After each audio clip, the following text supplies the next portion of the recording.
Paano kung sabihin ko sa inyo na posibleng malaman ang mga pinakamalaking sakuna sa bansa o kahit yung mga pinakamatinding tagbabago sa sarili mong buhay, bago pa man mangyari ang lahat ng to?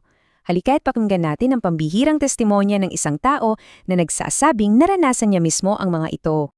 Ako ang nagpapagaling, pero ikaw ang naggagamot. Grabe tong mga katagang to ano? Ito raw ang mga salita mismo ng Diyos na dumaan sa isang taong nangangalang Narciso o Lalo. At yang mga salitang yan ang magiging sentro ng isang kwentong puno ng mga diumano'y himala at mga propesiya. Okay, so sa kwentong to, may dalawang pangunahing tauhan tayo. Una, si Narciso o Lalo. Siya yung tinatawag na kasangkapan, parang siya yung daluyan ng mga mensahe. At pangalawa, si Loloy, yung ating saksi. Siya yung magbabahagi sa atin ng mga naranasan niyang para bang di ka pani-paniwala. Magsimula muna tayo sa mga malalaking bagay. Ayon kay Loloy, yung mga unang pahiwatig dumating binang mga babala, mga propesiya tungkol sa mga sakuna na mangyayari sa buong bansa. At alam niyo kung paano niya nalaman? Sa pamamagitan lang daw ng telepono, bago pa man ito lumabas sa balita. Ang unang hula raw, ayon kay Loloy, ay hindi isang vision o pangitin. Isa siyang tunog, kalambang ng kampana. Akalain mo yon, isang tunog lang na magiging hudyat pala ng isang napakalaking trahedya. Tapos, pagkatapos ng tunog, eto na, sumunod ang isang pangitian. Isang babala tungkol sa isang bagyo na, grabe, wala pa raw katulad sa lakas. Isang banta ng malawakang pagkasira at ang masakit pagkawala ng maraming buhay. At dito na nagiging wow, nakakakilabot yung kwento, di ba? Kasi yung mga hula, tila isa-isang nagkatotoo. Yung kalambang ng kampana, sinundan ng lindol sa Bohol na sumira sa mga lumang simbahan. At yung babala tungkol sa super typhoon, alam na natin kung ano yun, ang super typhoon Yolanda. Okay, so galing tayo sa mga trahedyang nakaapekto sa buong bansa, no? Ngayon, dadali naman tayo ng kwento sa mga pangyayaring mas personal, mas malapitan, mga himala na sinasabing nasaksihan mismo ni Loloy. Isipin niyo to ha, tirik na tirik yung araw sa beach. Sabi raw ni Narciso, ayon kay Loloy, maliligo lang ako kapag umulan. Parang biro, di ba? Pero ilang sandali lang daw, biglang nagdilim ang ulap at bumuhos ang malakas na ulan, doon lang mismo sa pwesto nila. At pag-ahon nila sa tubig, bigla ring tumitila.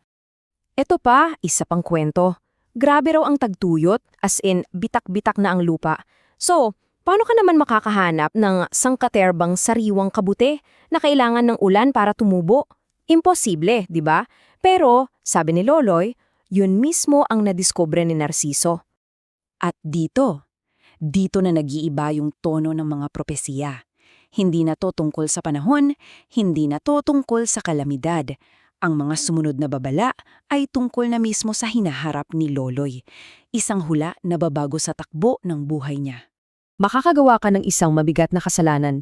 Ito yung mga salitang binitawan daw ni Narciso kay Loloy.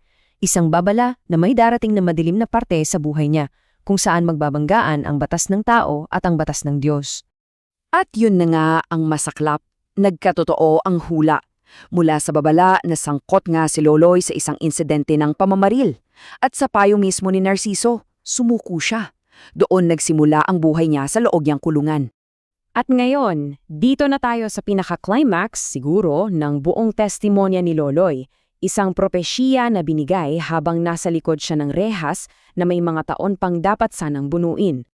So, habang si Loloy nasa loob, si Narciso naman nagkaroon daw ng isang super linaw na pangitan. Nakita niya si Loloy na nag-iimpake ng gamit, tinitikop yung mga damit niya para bang paalis na. Isang malinaw na hudyat ng paglaya. At ang pinaka-wild sa lahat? Yung time frame. Gaano katagal lumipas mula sa pangitain hanggang sa katuparan nito? Hindi mga taon ha, 2 buwan. 2 buwan lang. At dito na nga nagtapos yung paglalakbay ni Loloy sa kulungan. Dumating yung kalayaan niya. At ang petsa, ika-14 ng Pebrero. Eksakto tulad ng nakita sa panginain ni Narciso. So kung iisipin natin, grabe yung sakop ng testimonya ni Loloy, no? Mula sa mga bagyo't lindol para sa buong bansa, hanggang sa pagkontrol ng ulan, hanggang sa pinaka-personal na detalye ng buhay niya, pati yung krimen at paglaya niya. Kaya sa huli, ang tanong ay para sa ating lahat na nakarinig nito. Para sa inyo, saan ba talaga yung guhit? Kailan mo masasabing, nagkakataon lang yan? At kailan mo masasabing, teka, parang himala na to?